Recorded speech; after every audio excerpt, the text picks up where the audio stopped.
Bonjour à tous, j'espère que vous allez excellemment bien et aujourd'hui on se retrouve pour parler de l'étape numéro 17, étape en deux parties. Un premier début de journée assez plat, une fin de journée un petit peu plus compliquée pour les grimpeurs avec un enchaînement dans les 60 derniers kilomètres très intéressant. C'est une étape qui va faire mal, on va s'en souvenir encore de cette étape.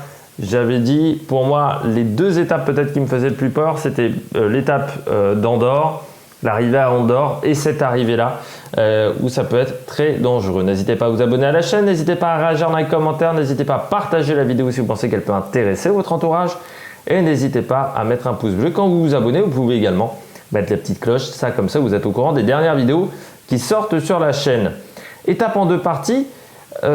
C'est l'avant-dernière possibilité pour les grimpeurs de reprendre du temps aujourd'hui.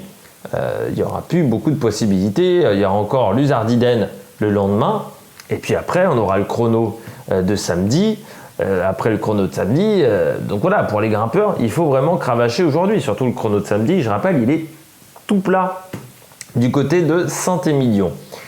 Étape en deux parties parce qu'on a une première partie de journée très calme, où l'échappée devrait sortir.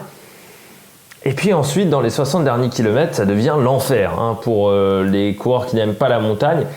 La deuxième partie d'étape est extrêmement compliquée. Elle me rappelle beaucoup l'étape de 2018, sauf qu'avant, on aura fait déjà 120-130 km.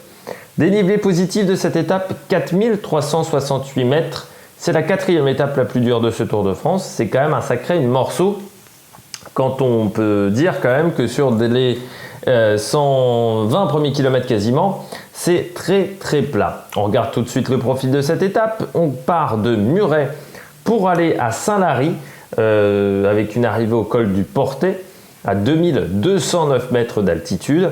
Et vous voyez que sur la première partie d'épreuve, je vous avais pas menti, les 113 premiers kilomètres sont tout plats. On passera à Bérat, puis de Touges, on repassera par Saint-Gaudens, on était déjà allé la veille, Barbazan, et puis on arrive au sprint intermédiaire à Bagnères-de-Luchon.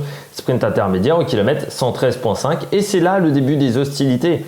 C'est à partir de là qu'on a la deuxième portion d'étape sur cette étape de 180 km avec la première difficulté du jour, le col de Perresoude, 13 km 300 à 6,9% de moyenne, col de première catégorie, sommet au kilomètre 129,5.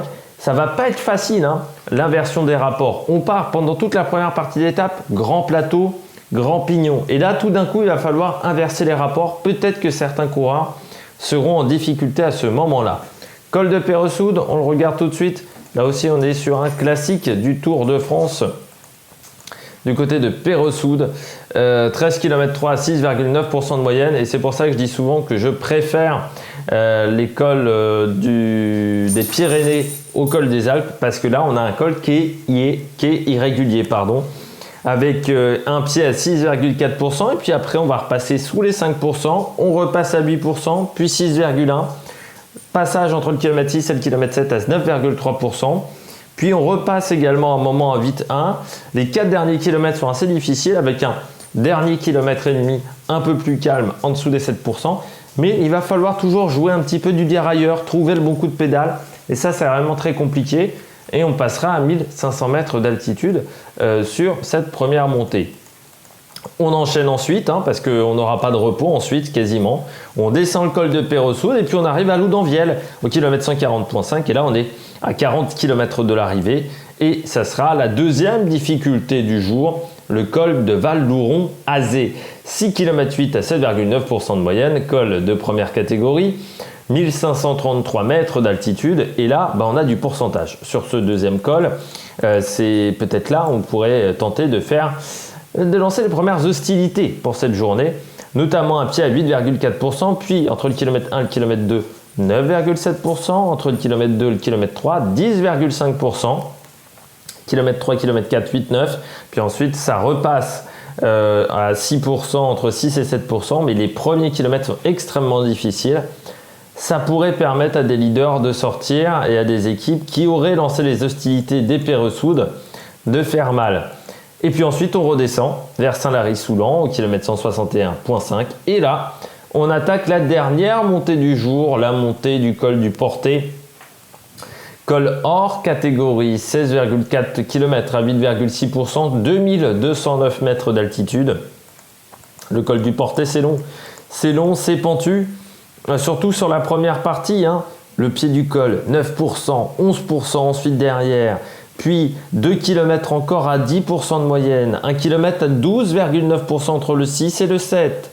Et on aura encore 1 km compliqué entre le 10 et le 11 à 9,2%. Vous voyez, hein, toutes les bandes noires, c'est les kilomètres qui sont à plus de 9%. C'est absolument extrême.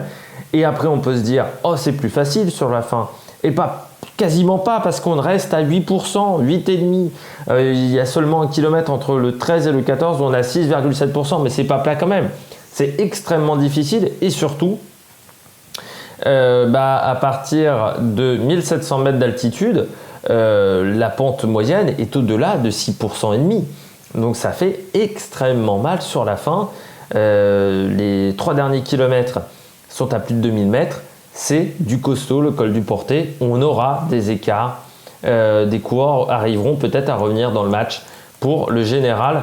Et je pense que le classement va quand même légèrement se décanter sur cette étape. Faudra faire également attention dans Peressoud avec la descente assez technique. Faire attention après le col de première catégorie. Le final, c'est simple. On a 3 épingles et on arrive dans un virage à gauche. C'est pas très technique, de toute manière, c'est une montée. On ne devrait pas avoir de difficulté du côté du col du Portet. Vu les vitesses à laquelle arriveront les coureurs, on ne devrait pas passer les 20 km/h dans cette section-là. Du côté de l'histoire du Tour de France, on va parler du Tour de France 2018. C'est la 3e fois qu'on en parle sur ces présentations du Tour de France. C'est l'étape numéro 17. Je ne sais pas si vous vous souvenez de cette étape parce que ça n'avait pas été la folie. On arrive au col du Portet en passant par Saint-Lary-Soulan. C'était le même final. Et en fait, le problème, c'est qu'on avait une étape de 65 km seulement.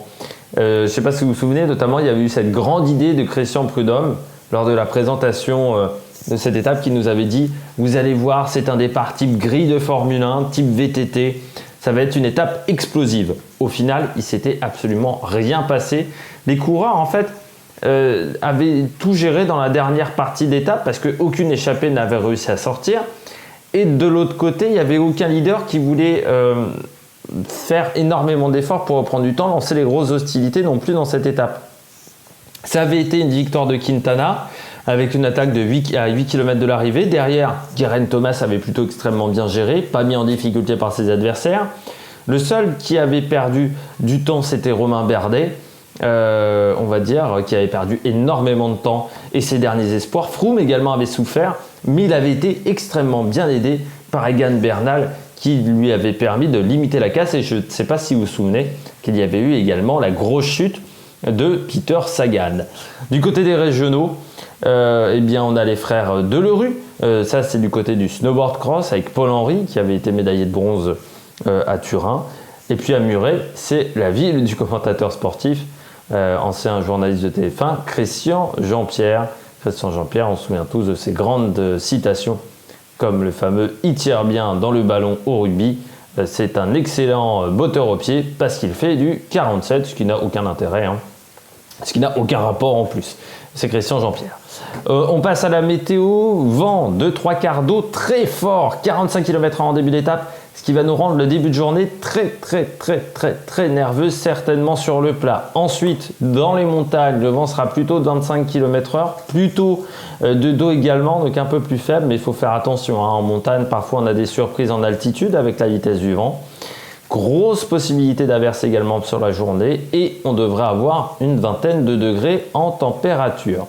La stratégie, grosse échappée en début de journée, 16-20 coureurs, bagarre peut-être pour le maillot vert encore, victoire devant. Mais je crois plutôt qu'il y aura une grosse échappée et qu'elle ne prendra jamais énormément d'avance avec peut-être énormément de tension entre les leaders, notamment dû au vent. Et victoire d'un leader parce que ça sera une étape médiatique. Cette étape numéro 17. Les pronostics, j'ai mis Richard Carapaz, j'ai mis Pogacar, j'ai mis pourquoi pas Guillaume Martin qui partirait un petit peu de loin et qui ne serait pas trop suivi. Puis la grosse cote, Sergio Higuita dans une échappée, mais j'y crois quand même moyen pour ce coureur-là. J'espère que vous avez aimé la vidéo. Si vous avez aimé la vidéo, n'hésitez pas à réagir dans les commentaires, n'hésitez pas à vous abonner à la chaîne et puis nous on se retrouve pour de nouvelles aventures sur l'Amérique Production. Ciao ciao.